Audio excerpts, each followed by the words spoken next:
Hi everyone, welcome to this evening's event, this online event at the Wiener Holocaust Library. Delighted to see you all here tonight. Tonight's event is part of the library's This Fascist Life, Radical Right Movements in Interwar Europe exhibition series.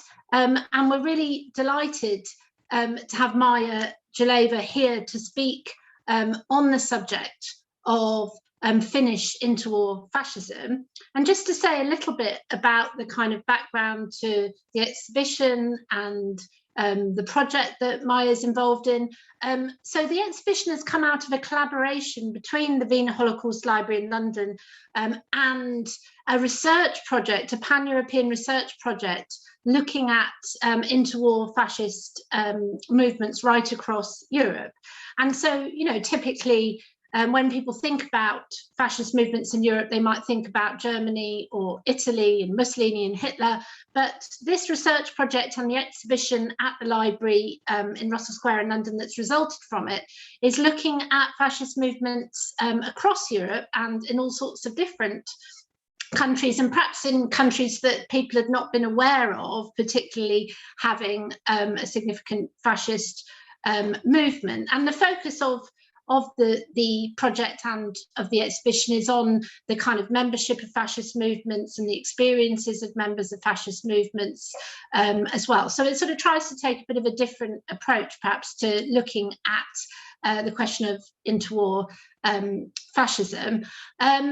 So yeah, that's just a bit of background. The exhibition is on until the 6th of February. And so for those of you that live in Britain, I hope you are able to come along. But there's not many good things about COVID, but a great thing about, I suppose, online events is at least, I think some of you will be coming from abroad, and it's great to be able to speak to people from different places.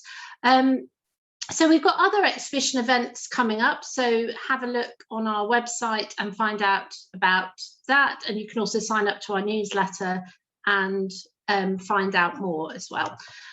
So without further ado, I'm going to introduce our speaker for tonight. So Professor Marja Jalava gained her PhD in 2005 in Finnish and Nordic history at the University of Helsinki. She currently works as Professor in Cultural History at the School of History, Culture and Art Studies at the University of Turku. Her research interests lie in the modern history of Finland and other Nordic countries. Among her long-term interests is the history of nationalism and cultural radicalism. And Marja is actually joining us tonight from Finland, where it's a little bit later in the evening than in Britain. So thank you very much for joining us tonight. So I'm going to hand over now to Marja for the presentation. There'll be a chance to ask questions at the end, but you're all muted, so those will have to come through the chat function. So Marja. Oh, thank you very much, and greetings from Helsinki, Finland. And indeed, I'm Marja Jalava, and I'm very glad that I have been invited to give you this talk in this event. And also I regret, it would be nice to meet you all face to face in London, but what can we do? We continue with this COVID mood in Zoom. And let me share my screen.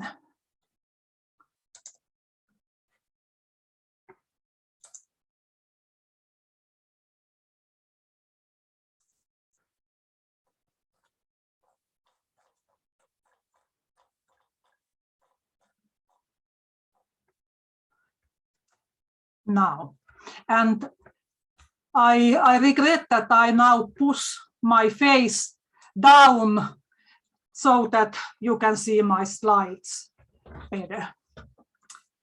And indeed, we are going to have tonight a transnational look at Finnish interwar fascism. Similar to quite many other European countries, Finland, in fact, had several fascist movements in the years between the two world wars.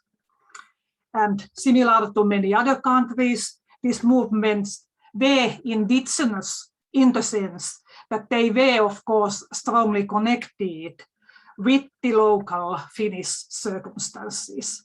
And they were not just mimicking the well-known Italian and German models.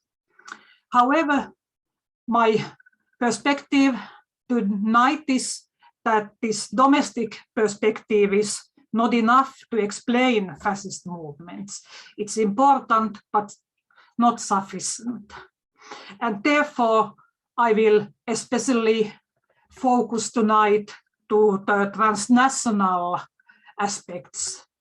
And I here follow the so-called transnational turn within the broader field of fascist studies by focusing on the Finnish fascist movements as manifestations of a European-wide transnational mobilization in which fascist movements constantly influenced each other. And here's the contents of my talk. And if I push this away, I hope nothing horrible happens. So what I will first do is that I give you a very brief background information of the situation of Finland after the First World War, just in case that you don't necessarily know so much about Finland's history, but this will be brief. Then I give you a kind of rough overlook of the emergence and prevalence of the term fascism in the Finnish newspapers. Then I go to look what sort of transnational phenomenon fascism was in the case of Finland. And then I focus on two main fascist movements in interwar Finland, the Lapua Movement and the Patriotic People's Movement. And I finish my talk with concluding remarks, and I hope we still have some time to questions and discussion. But first, let me very briefly start with the situation of Finland after the First World War. Now we have to start with the fact that Finland became an independent state only in 1917 after being a part of the Russian Empire some 100 years. And before that, Finland had been a part of the Kingdom of Sweden, so it had never been before an independent state. And it was one of those new small European states that emerged from the ruins of the First World War. In the case of Finland, a month after the independence, a rather devastating civil war broke out. And in that war, the bourgeois white troops, which were aided by Imperial Germany, crushed the Red forces that were supported by Soviet Russia.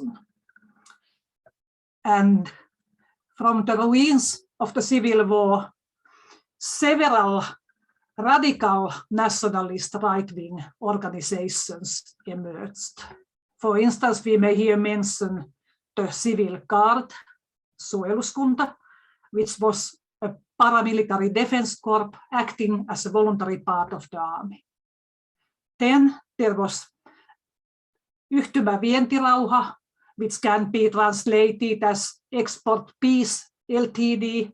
It was a paramilitary strike-breaking organization that was funded by major employers' associations. And it was, of course, targeted against the socialist and communist workers. And finally, a rather important radical nationalist right-wing organization was the Academic Karelia Society, Akateeminen Karjala-seura. It was founded by young academics and university students to promote radical Finnish ethno-linguistic nationalism. And it also aimed at the unification of all Finnish peoples into a greater Finland.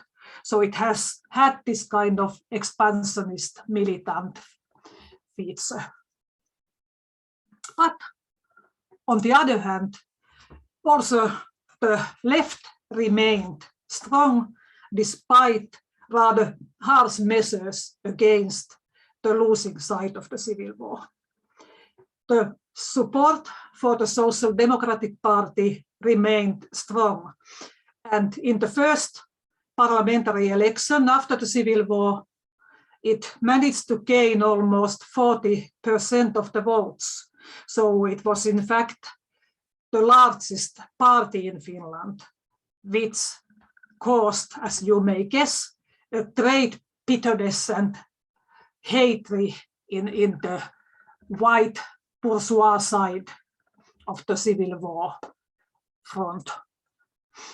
Then there was also the Finnish Communist Party, which was founded immediately after the civil war in Moscow. It was banned in Finland, but it operated clandestinely, and it participated in elections under shifting umbrella organizations.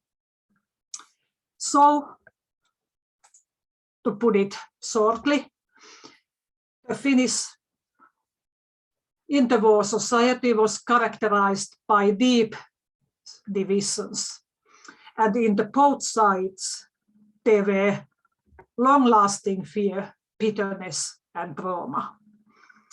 And as the civil war was beyond any doubt such a catastrophe for Finland in many ways, it is only natural that historians have tended to emphasize its crucial importance when they have been explaining Finnish anti-communism in general and the fascist movements in particular. And it is certainly not my intention here to downplay the significance of the civil war. However, I do think that if we focus only to these domestic reasons and domestic reasons to the development of fascism in Finland, I think that there is a serious risk that we lose the direct and indirect transnational contacts and interaction between the Finnish fascists and their foreign collaborators, foreign institutions and influences, which after all were very important. And I also think that there is the risk that we accept the fascists' own propaganda, because they were always eager to emphasize the domestic national reasons for their mobilization. And they always denied the aping of foreign models because they wanted to be national. And of course, for them, it was a hard question how to explain the fact that in fact nationalism is such a transnational phenomenon. So that's why they rather decided to deny the foreign models. So I once again want to say that I do take the local domestic circumstances and the influence of the Finnish civil war seriously. But still, I will tonight rather focus on the questions of transfer, translation, reception, and transmission of fascist ideas in interwar Europe and in Finland. But let us first take a quick look how the term fascism emerged in Finnish newspapers and how it became more and more used. As you can see here, and it's very, very vague, but there is still some pink color over here. As you can see, the term fascism emerged in the Finnish newspapers and political discussion, I would say, immediately after the First World War and immediately after the first violent clashes that took place in northern part of Italy and became more common around the 1921 Italian general elections. But as you can see, the discussion about fascism in Finnish newspapers, it really took off only after the Mussolini's march on Rome on October 1922, and after the naming of Mussolini as the Prime Minister of Italy. And all through the 1920s, there was a rather steady flow of news focused particularly on Italian fascism.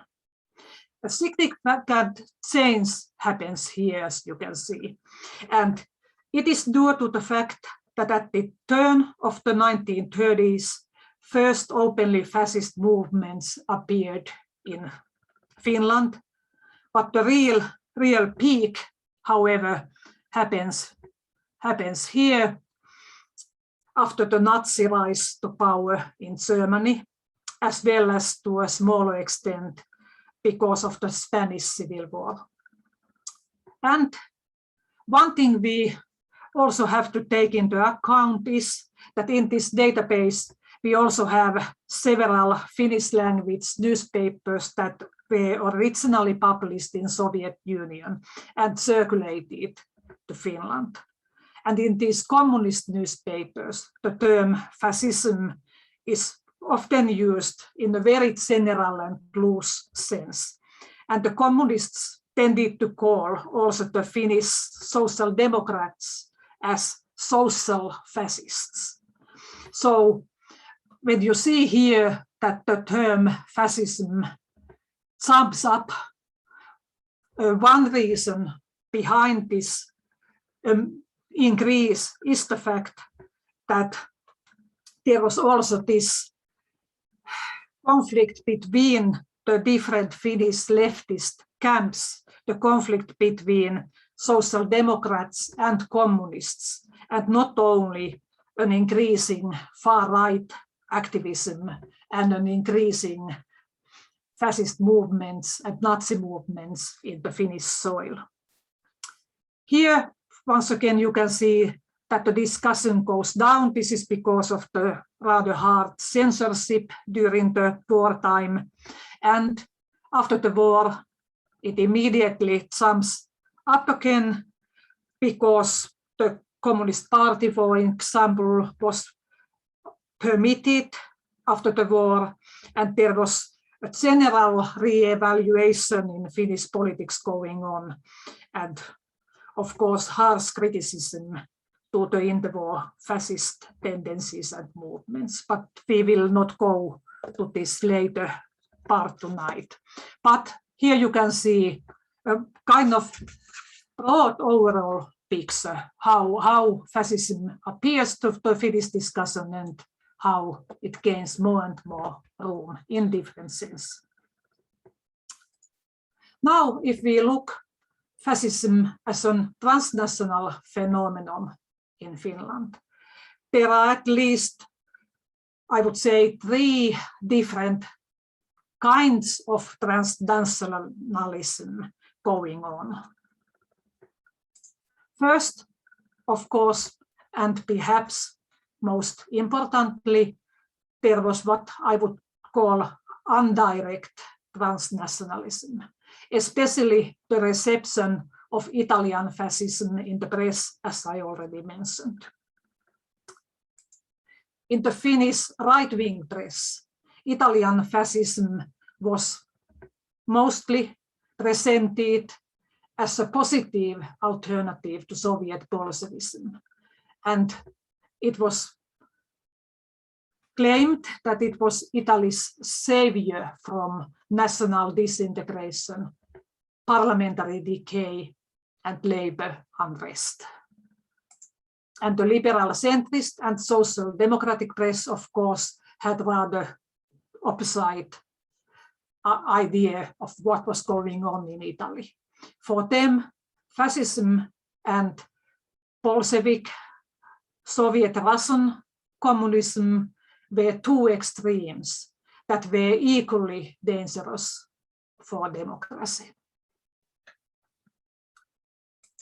Second, there were quite important individual, we can call them individual brokers, who acted as mediators between especially Italian fascism and Finland. And this is something I call direct agent-centered transnationalism. First, there were, of course, the Finnish admirers of Mussolini. And I would here like to take as an example Finland's first envoy to Rome in the 1920s, Herman Gummerus, and his son, Edward R. Gummerus, who were both living in Rome 5 years in the 1920s, and they were able to follow quite closely the breakthrough and rise of the fascist movement and the establishment of Mussolini's regime in Italy. And here's the book that the son, Edward, published in Helsinki in 1930 about fascism and modern Italy. And here he emphasized that Italian fascism not only stood for order and discipline, but also for a humanist culture and humanist traditions. And to understand this interpretation of Italian fascism, I think it's important to recall that in Finland, once again, similar to many other European countries, the cultural and academic connections with Italy and Italian culture were still in the 1920s and all through the interwar years quite close. The academic position of ancient Roman history, literature, and Latin language was strong. And on the general level, quite many academically educated people considered ancient Roman history to be a part of the common European cultural heritage. So they somehow managed to see even Mussolini's regime as a sort of present-day version of the mighty Roman Empire. That kind of associations were made, for instance, in this Edward R. Gummerus's book. Then, on the other hand, there were, of course, also critics of Mussolini's regime. Here, I would like to take as an example the Italy's former ambassador in Helsinki, Giulio Marchetti Ferrante, who actually lost his post when Mussolini came to power.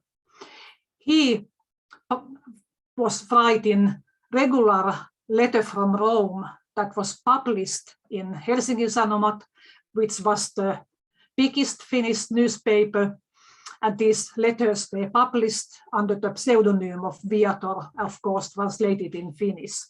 And Ferrante, of course, was able to give a very detailed picture of what was happening in fascist Italy. For instance, he was describing fascist political terror in a detailed way in his letters to the Finnish readership. And also in this category of direct agent-centered connections, we can mention various transnational organizations. For instance, Società Dante Alighieri was important. Now it was not initially a fascist organization. It was established in the late 19th century to promote the study of Italian language and culture. But after the Mussolini's rise to power, at least in the case of Finland, if you look what kind of people were active in this society, they all had at least strong sympathies towards fascist Italy and later on towards Nazi Germany. I would say that most of the best known Finnish cultural fascists were, for instance, active in this society, Dante Alighieri. So this kind of transnational networks were also in work to promote fascist ideas all over Europe. And finally, we may say that fascism was itself considered as a universal or transnational phenomenon. In other words, there were many Finns who didn't actually think that fascism was an emphatically Italian phenomenon. Rather, they were thinking that fascism was a universal or transnational phenomenon that just had happened to emerge first in Italy, but there was also a kind of Finnish version of fascism. And for instance, they were often pointing out a number of common features, and they saw that they were taking different locally adjusted manifestations at the same time in Italy, but also in Germany, Hungary, Portugal, and in Finland. The left often considered these civil guards as a kind of Finnish manifestation of this universal fascist type of militant actions. So to sum up, there were different ways how fascism was discussed and how it was spreading in Finland, and all Finns who were reading newspapers and were interested in international politics could get during the 1920s plenty of detailed information about Italian fascism in general and fascism in general if they only so wished. Then I go to the first Finnish movement, which we can call fascist or proto-fascist. The Lapua Movement, it was a fiercely anti-communist and fiercely anti-parliamentarian movement. It was founded in 1929 and banned in 1932 after an attempted coup. Broadly speaking, we can't call it the proto-fascist movement because although it used fascist ideas and symbolism, it had a rather vaguely formulated agenda, and it was above all focused on the elimination of communism. But despite this fact, the influence of Italian fascism on the Lapua movement was clear and strong. First, as you can see from this picture, the leaders of the movement eagerly displayed Mussolini-like gestures, and they were constantly longing for a strong masculine Mussolini-type leader for Finland too. And that is why the admirers of the Finnish Lapua movement's frontman Vihtori Kosola nicknamed him, for instance, the Mussolini of the North.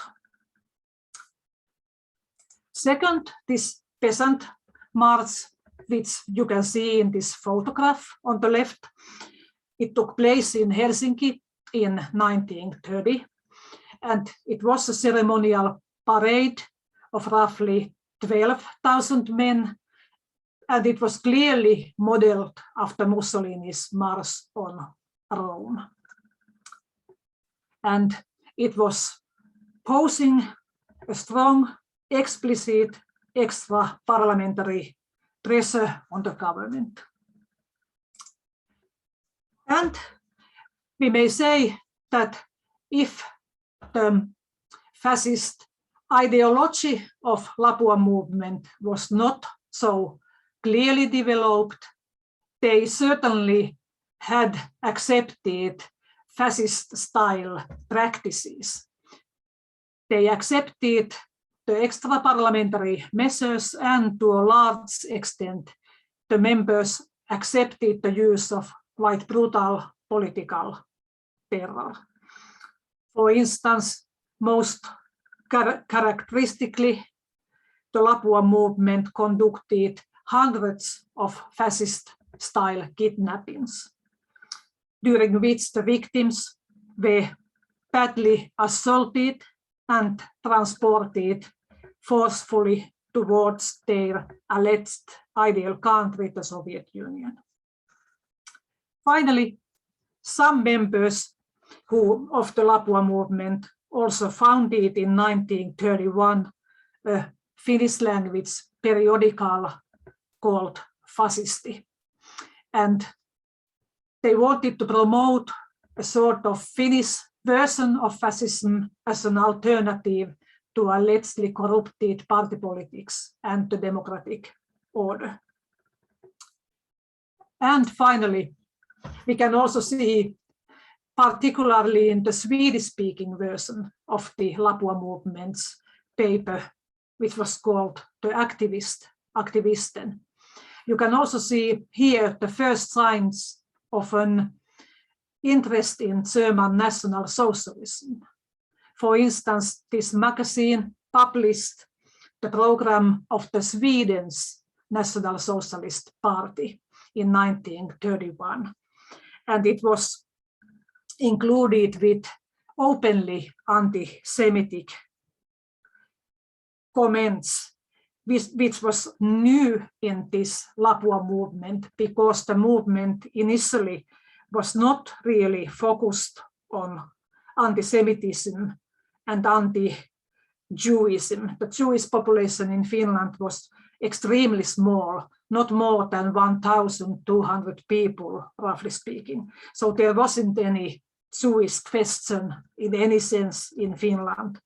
So this anti-Semitism, which now starts to emerge, was clearly a result of the transnational and in particular German National Socialist influence. So the second and much more explicit fascist movement was Patriotic People's Movement.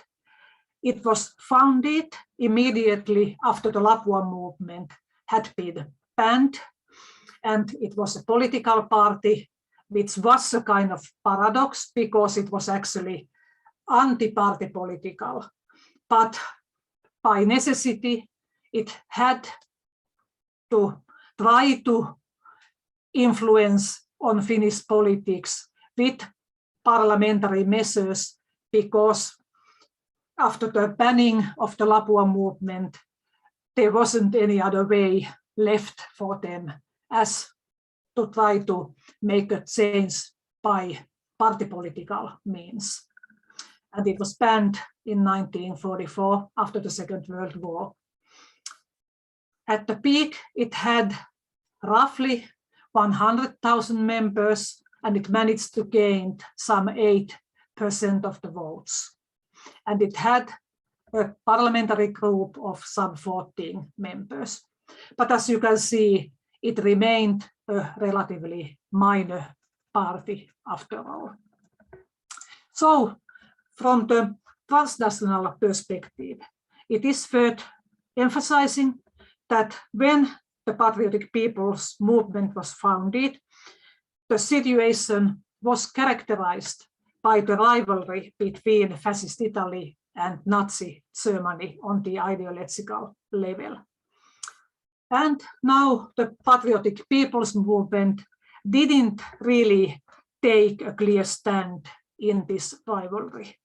Rather, they were quite freely combining different aspects of both Italian fascism and German National Socialism in order to make a kind of own political synthesis. And we can, roughly speaking, distinguish first a clearly Italian fascist influences. First, the Patriotic People's Movement was strongly attached to the so-called leader principle. They wanted still to have a kind of strong man as a dictator, and they were also emphasizing strict hierarchy inside the movement.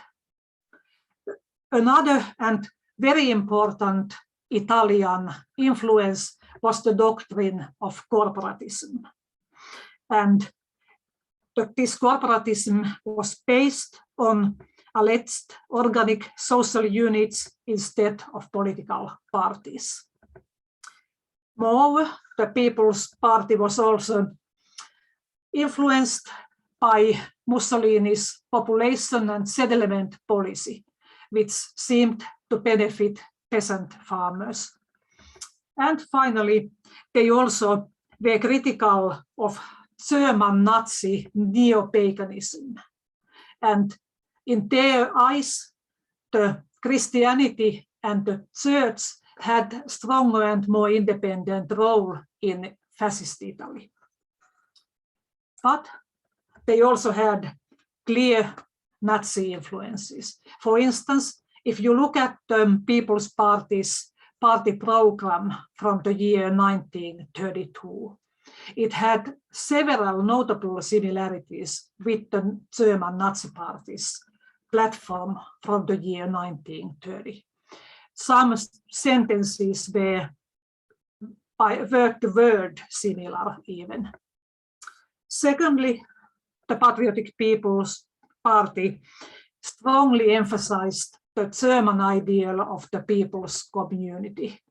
The concept is in German Volksgemeinschaft, in Finland kansankokonaisuus. And in this people's community, the rights and interests of individuals would and should be strictly subordinated to those of the nation. And if you look at the People's Party's program, you can see that they actually repeat several times how the general good of the fatherland always has to be placed above factional and private interest. Third, we can mention the influence of Nazi geopolitics of expansion to this militant Finnish expansionism that sought to unite all Finnish peoples into a single state, a greater Finland. And once again, if we look at the Patriotic People's Movement party program and we compare it to the Nazi party's program in Germany, they use exactly the same words when in Finland they say that they want to create the greater Finland, and when in German they say that they want to create a greater German or greater German Reich. So these are exactly the same ideas. And finally, towards the end of the 1930s, the Patriotic People's Movement, as I already mentioned, adopted an increasingly anti-Semitic and racist ideas. And you can clearly see that these ideas were a result of a growing Nazi German influence, because initially, especially the Lapua Movement was not really an anti-Semitist movement and not interested in the Jewish question at all, we may say. Then finally, we can also see that in addition to Italy and Germany, also Salazar's Portugal and Franco's Spain were positively apprised in the Finnish fascist newspapers and speeches and other publications. But these regimes were not used as models for Finland, but rather to manifest how fascism was growing in Europe in general. And now I go to my concluding remarks. So, to sum up, we may say that the Finnish fascism, the first fascist movement, the Lapua Movement in Finland, it emerged in the late 1920s with a vague ideology. And it was merely interested to unite a comprehensive white front against communism and the allegedly corrupted parliamentarism. But it didn't have precise ideas how a kind of fascist regime in the case of Finland would really look like. And the Lapua Movement didn't present any detailed political program of its own. Secondly, in the 1930s, the Finnish fascists did not take a clear part in the ideological conflict between Hitler and Mussolini. Rather, their goal was to establish an own distinctive expression of what they thought was a now I see that my screen is somehow paused. How could I put it back? Let me see. Now I think we are here once again. Yes. And also, as I already mentioned, in the Patriotic People's movement, you can see initially a much closer affinity to Italian fascism. And for instance, this idea of corporatism was very important to them. But towards the end of the 1930s, you can see how the Nazi German influence increases, and that is manifested in the more radical anti-Semitism. And the Nazi German influence is also manifested in the way that after the 1933, you can also see several small, relatively short-lived, explicitly national socialist organizations in Finland. But we must say that they were never able to appeal to the majority of the Finnish population. And one important reason was their heavily German-influenced programs, which didn't really have enough ground to be somehow felt relevant in the Finnish context. And my final conclusion is that there were constantly multidimensional entanglements of the national and the transnational aspects going on. And these entanglements, in the end, conditioned the transfer, translation, and reception of fascist ideas, symbols, and practices in different local schemes and contexts.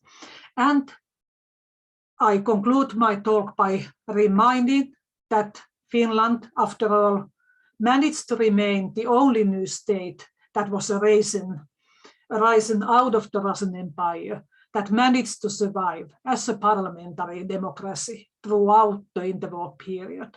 So despite these relatively strong fascist tendencies, they, after all, didn't manage to gain enough support in the case of Finland. And I thank you for attention, and now I stop sharing so you can see me, and let me see if there's already something. There are a couple of questions, yes. Yeah, so there's one question that's from Janice that says, how, I think you mentioned this, but perhaps restate how big the Jewish population was, and how was it affected by the PPM, she asks.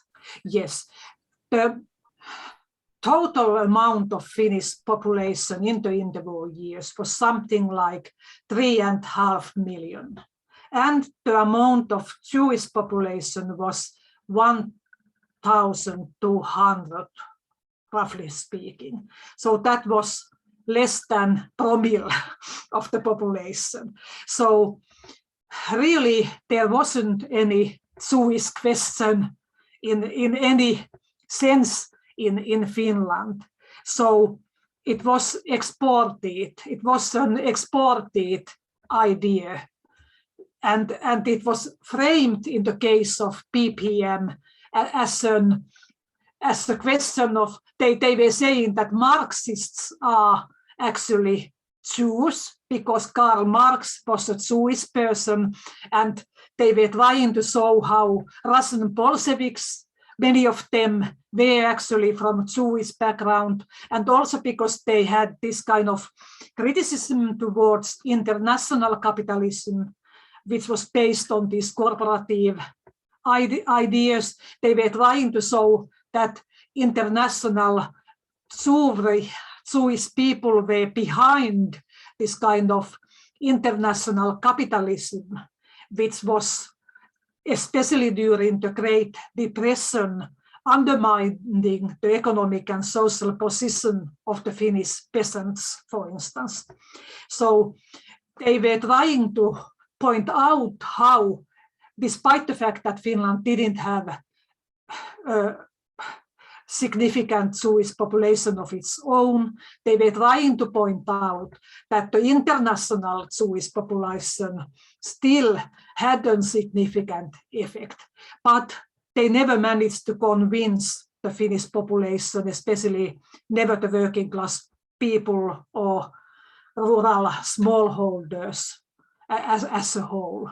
So I would say that this kind of radical anti-Semitism remained relatively, I don't want to downplay its importance, but it remained relatively marginal, and this anti-communism and anti-socialism remained the main enemy of the Finnish fascists.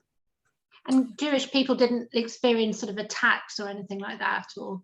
Not really. In fact, Finland had such a strange situation that in the so-called continuation war against Soviet Union, in which Finland was allied with Nazi Germany, the Finnish Jews were actually in the army. They were fighting in the Finnish army. And technically taken, they were on the same side as Nazi Germany, although, of course, they saw the situation so that Finland didn't have any other alternative than to ally with the Nazi Germany. But that was a very complicated issue, in fact. Mm-hmm. And there you will see that there is more information about this. This question. No, thank you, Jennifer. Sorry. Yeah, and a question from Anna is, where did the Greater Finland movement aim to expand to? Above all, to so-called Eastern Karelia, which, of course, from the perspective of Soviet Union was Western, but Finns call it Eastern Karelia. There were this kind of kindred peoples of Finns who were speaking relatively similar languages, the Karelian and Ingrian people, for instance. And then also there were some plans about the union between Estonia and Finland. And there were some people who were suggesting that Finland and Estonia should, in fact, unite their forces to a single state, and the area should include the Ingerman land, which is around the present-day St. Petersburg, and then the Eastern Karelia, the northwestern part of Russia that was beside the Finnish border.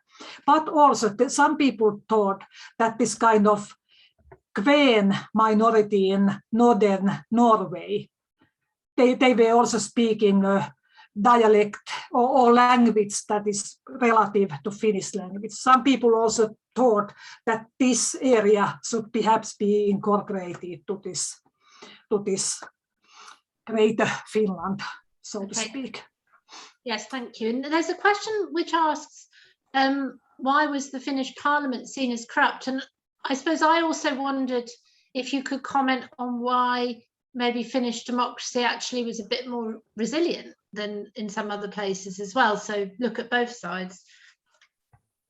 Yeah, I would say that in the eyes of the right wing, and especially the far right, their idea was that because they had won the civil war, it should have meant that not only communism, but socialism and leftist ideas in general and leftist parties in general should have been wiped out from Finland altogether. And for them, it was a kind of sign of decay that, after all, and quite soon after the civil war, the Social Democrats and especially the reformist section of the Social Democrats, some of them had not even participated in the civil war, so because they didn't accept violent means, so they returned to the parliament, and as I mentioned, they in fact had great support from the Finnish voters. So that was main reason why the far right saw parliamentarism as corrupted, because it allowed, in their eyes, the enemies of the right Finland to continue their political action. And why was Finland more resilient? I would say partly because of the centuries-old Swedish legacy in Finland. As you may know, in the Kingdom of Sweden, the peasants there wasn't really a feudal system in Sweden, never. So the peasants and ordinary people had, in the relative sense, greater freedom and greater independence, especially in the local level. They were quite freely to make decisions of their own businesses.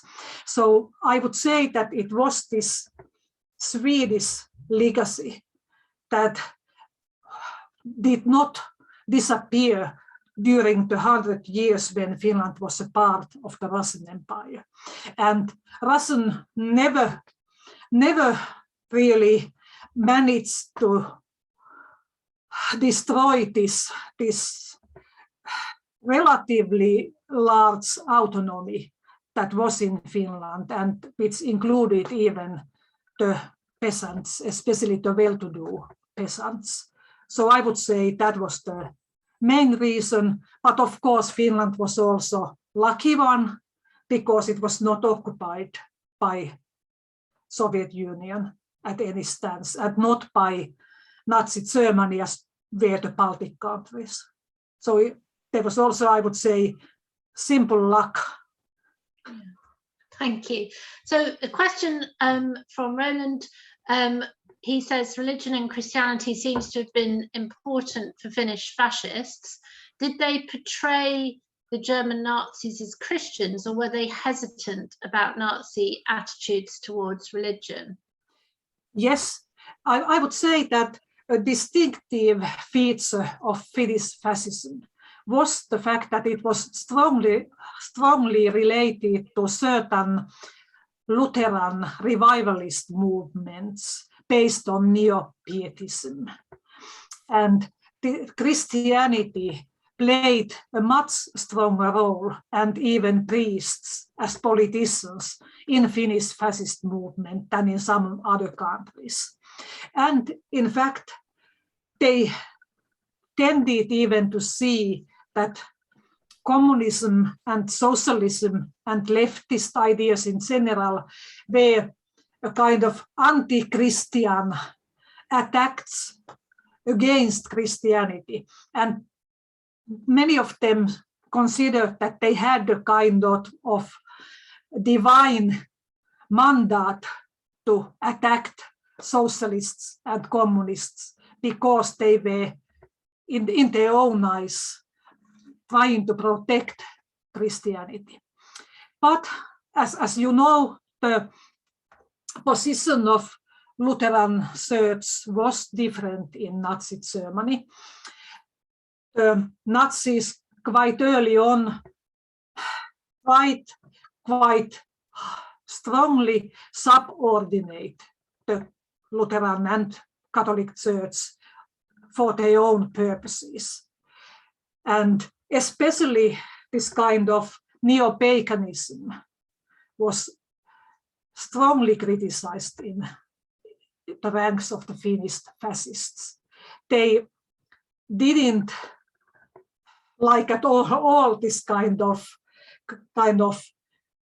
ancient Germanic, Teutonic, pre-Christian features, and they didn't like this kind of occultism, which was also quite common in some leading Nazi circles, like Rosenberg or people like that.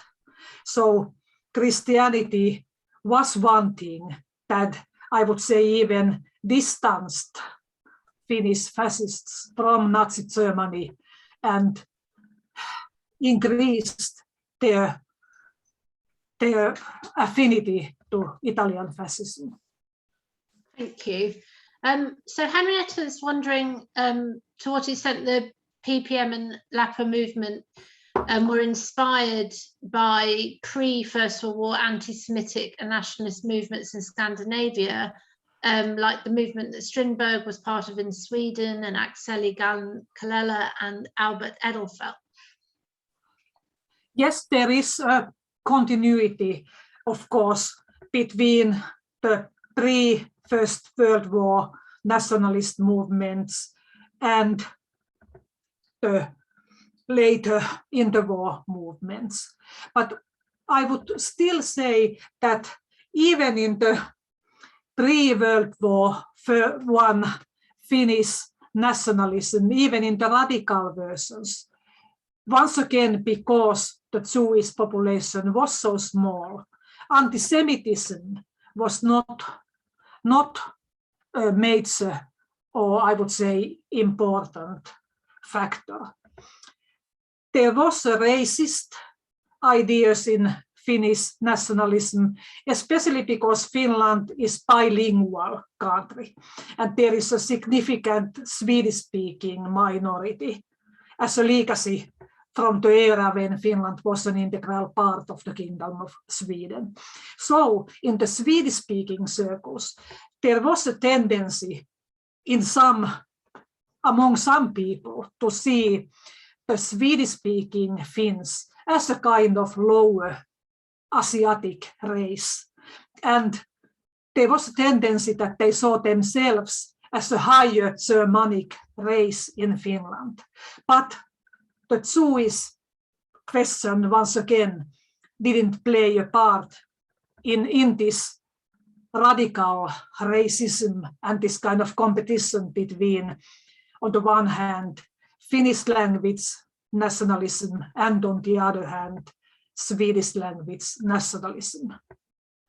Thank you. And then Daniel's asking, also I suppose about continuity in a way, how much overlap was there between the white forces in the Civil War and the later fascist movements? Were there any significant people involved in the whites who became avowedly anti-fascist? Yes, we may say that if you remember the three radical right-wing nationalist organizations that I presented, which appeared immediately after the Civil War, the Civil Guard, this strike-breaking export peace, and then finally the Academic Karelian Society. None of these was explicitly fascist, but almost all interwar fascists belonged to at least one of these organizations. So there was a significant overlap between, let's say, white people's movements that were not openly fascist and fascist movements, because so many same people were members of all or most of these organizations. And yes, there were a significant amount of people who supported the white bourgeois army in the Civil War, but who couldn't accept fascism. And especially in the liberal centrist camp, there were people who strongly emphasized legality and legal means. And this emphasis on legal means was already important in Finland's, let's say, struggle against the Russian efforts to incorporate Finland closely to the Russian Empire in the late 19th century, because there was this kind of Slavophile movement in Russian, and they wanted to integrate Finland more closely as a part of the Russian Empire. So there was this kind of strong bourgeois tradition to emphasize legality and legal means and legal social order. And that was another, I would say, significant reason why Finland didn't slip to a fascist regime in the interwar years. The fact that this kind of legal tradition was, after all, so strong. Thank you. And a final question from Ivor. He says, if people were yearning for a leader, where did Marshal Mannerheim fit into this? In fact, and that is also interesting, in the interwar years, he was actually a quite controversial person. After all, he was a Swedish-speaking aristocrat who had spent most of his adult life in the army of the Imperial Russian. So he, in the eyes, especially in the eyes of the radical Finnish-speaking fascists who wanted to have this kind of Fenno-Ugrian union of Finnish-speaking peoples in the Greater Finland. For them, Mannerheim was actually a sort of semi-Russian feature because of his long career in the army of the Imperial Russian. They didn't really consider him as a kind of, let's say, genuine Finnish man.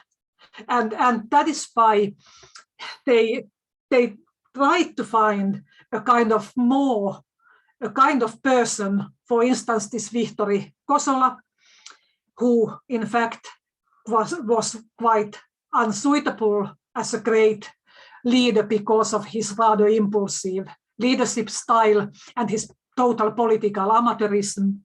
But still he seemed to represent this kind of rural virtues of kind of Finnish-speaking white Finland. And that is why he was in some circles more popular. And in fact, Mannerheim became popular only in the Second World War, and this Mannerheim cult, we can even speak about a sort of Mannerheim cult in Finland. It only started during the Second World War, when he was the commander of the Finnish army. But during the interwar years, he was rather controversial figure, in fact. Thank you so much, Maya. It's been great, really fascinating. Thank you for joining us. It's getting a bit late in Finland now. And thank you to the audience for coming along, and also for some really great questions. There's a recording being made of this, so we'll put this event on the Wiener Holocaust Library's YouTube channel. And as I said at the start, if you can come and visit the exhibition that's connected to Marja's research, then please come to Russell Square in London. We're open Monday to Friday, and have a look online for more of our events. And I'm sure you can see this, Marja, but there's loads of really positive comments in the chat as well. So thank you all very much for coming, and we will see you again, hopefully. So good night, everyone. Okay, thank you for my part also. Bye-bye.